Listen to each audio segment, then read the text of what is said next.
Hey there, writing buddies. Michael here with another video from Mr. Swaim. In today's video, I'm going to be going over descriptions for characters and scenes.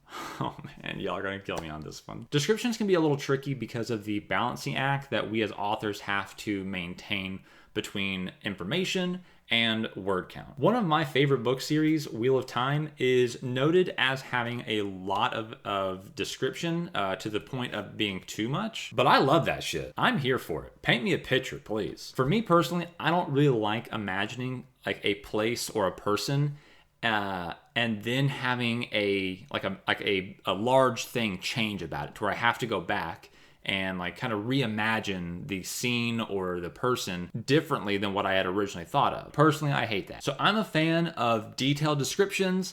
I also kind of like them up front, but on the other side of that, we don't want to stall out our story or the tension in the scene that we built. It's a case-by-case basis, it's situational, but we do have to find this balance. When it comes to character introductions, I'd usually say something like 2 or 3 distinguishing features is going to be good enough. However, I slow way down when it comes to romantic interests, and here's why. When we naturally look at someone, we are going to pick out a couple distinguishing features so that way we can recognize them later. This is usually because of, society standards. You don't want to meet someone again and say, hey, my name's Michael. And then they're like, yeah, I know, we met yesterday. And then you're like, yeah, I totally remember that, of course, right?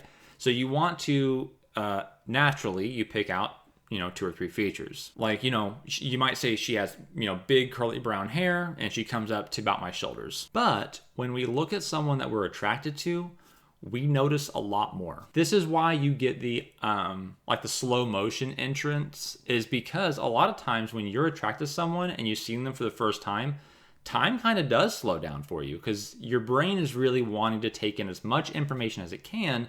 So that way it can identify this person that is kind of finding important, more important than average anyways. It can identify them later. Your brain might instead register chocolate brown eyes, big bouncy curls, a smile that lights up the room, a red sweatshirt, tight blue jeans, and white shoes. No one's really going to notice brown eyes. I mean, they're as common as rocks. Clothes are also changeable. But in this case here, again, our brain is just saying, okay, we're attracted to this person. We want maximum amount of information. So that way, if we had to describe them to someone else so they could tell us who they are or where they can be found, that's what our brain is going to do. It's going to catalog as much data as it can on that, first viewing. Because of this natural instinct, I will give the love interest a longer description than I would a normal character. It will still be based off whatever the, point of view character is actually noting though. Either situation, whether it be the love interest or whether it just be a normal person, I am going to break up however much detail I give them. I am going to break that up with either dialogue or character thoughts, especially the love interest. Because of how much longer it is, that will typically have a lot more character thought because that character is feeling a lot more feelings, they're thinking a lot more things, they're being blown away by this person they've never met before.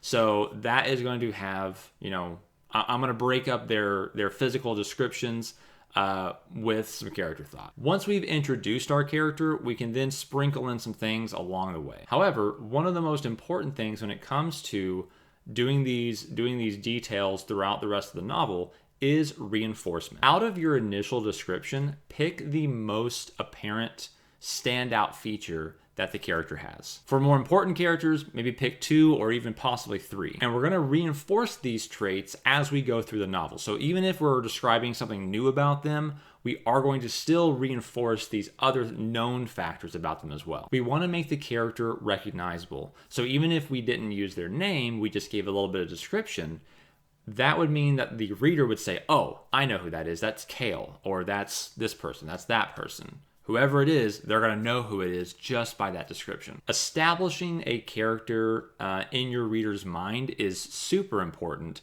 especially when it comes to, building a fandom. Having people actually really enjoy your stories.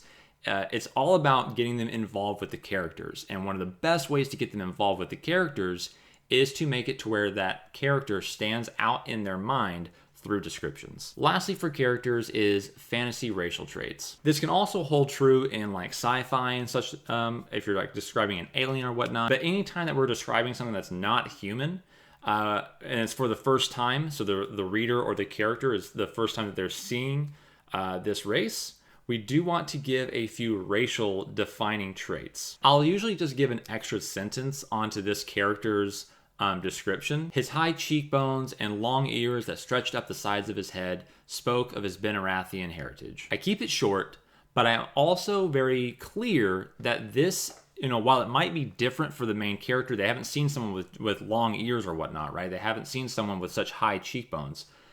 Those traits are new to the character, so they do stand out, but they are not unique to that individual because they're racial traits. Remember that for scenes and characters, we want to engage the reader in all their senses. Smells, sounds, taste, textures, as well as visuals are going to help describe things quite a bit to the reader. Obviously, with characters' introductions, you're not going to know how they taste. You're not going to have your main character go up and lick them unless they're super weird. So visuals are going to be a go-to in most cases, but adding those other senses are going to be, over time, are going to help round out that character for the reader. In scene descriptions, it can really help plant the reader in that location because they can see what's going on, they can hear everything, they can smell what's going on.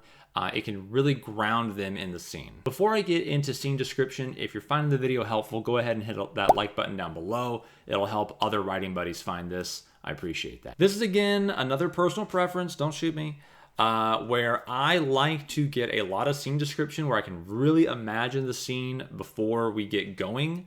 Because again, I don't like when I have to backtrack. For instance, if the characters I'm told that they're just in a study, I typically will think about, like mahogany wood, dark woods. I'm going to be thinking about places that they could sit, maybe a desk. There's going to be books on the walls, obviously. That's kind of the general idea I'm thinking of. If I'm later told that the room is filled with gold framed paintings, it has gold gilt everywhere on like all the chairs, all the desks, everything that's made out of wood basically has gold gilt on it. I would have liked to know that the room was flooded in gold before I got in there. Something small like adding a fireplace, even though while a fireplace can be pretty large, that is technically, in my opinion, that's like an addition, because it's kind of like, oh yeah, I could have imagined it with a fireplace, but I didn't. But that's not drastically changing the fact that the rest of the walls are still, filled with bookcases. It's just one of the walls has a fireplace on it now. Again, if I'm told that everything is awash in gold, that is a massive change. That's a standout feature of the room that I should have really been let in on beforehand. That being said, here is how I typically will describe a room. Cale followed her into a sitting room as Berlane shut the door behind him. Bookshelves lined one of the walls while the others held landscape paintings. A piano took up one corner, and two couches in the center with a table between them filled the remainder of the room. Okay, let's break this down. I call it a sitting room to get the overall feel and purpose of the room across to the reader. I mentioned that there are bookshelves on one wall while paintings are on another to kind of give the idea of what it is that people do in this room. They're either reading books or they're appreciating the paintings. I note that the paintings are landscapes rather than portraits to give the scene a more serene quality. Having portraits with watching eyes would lend to a more unsettling environment. There's a piano in the corner, and since earlier it's described that we are at the castle, it wouldn't be a hard stretch to imagine that, oftentimes a servant would come into the room to play the piano while all the attendants are, either reading or, appreciating the paintings. But more importantly, the piano gets incinerated later on. Lastly, we have the couches that our characters will be sitting on. There's a dramatic principle called Chekhovs Gun. It states that every element in a story must be necessary and any irrelevant elements must be discarded. The idea, I believe, spawned from having like a loaded gun on a stage play, and the idea was like, if you're gonna have a loaded gun, then that gun needs to, at some point in the play, go off. Either, someone shoots someone else, or the gun is dropped and it accidentally fires, right? The idea is that whenever you note something is there, like I noted the piano being there, the characters are not going to play the piano. So why do I note the piano, right? If there's a gun on stage, it needs to go off because we are setting up a promise that something is going to happen. Something is going to happen with the element that we're introducing. And if nothing happens with that element, then that is a failed promise. As an example of this, in an earlier draft of that exact same scene setup, I had the line, 2 desks set under the windows with the chase lounge between them. It was a little bit of flourish that I just kind of imagined was in the room, but there was no need to it. Having the desks, windows, or extra chase lounge did nothing for the scene. All of the elements that I point out have some sort of effect on the scene. They are all being used. If not directly by the characters, like the couch and the piano that gets torched, then by the author by creating the atmosphere using the books and the paintings. Learning to write description is where I often think of the line of every word in our book should be intentional. I didn't understand this when I first heard it. I figured it was like an overly dramatic phrase that's not really obtainable. It's something to kind of strive for, like, shoot for the stars, land on the moon kind of thing. Looking back at it now, this is really saying, cut the fat, make every line count, and your first draft isn't enough. We're never gonna just like straight write with every word being intentional. That is unobtainable. But when we go back on our second or third draft to trim, reword, or expound, this is where we can be intentional. Let me know in the comments below how much description you like to read, how much of it do you like to write. Make sure to hit that subscribe button for more videos. And until next time, happy writing, happy reading.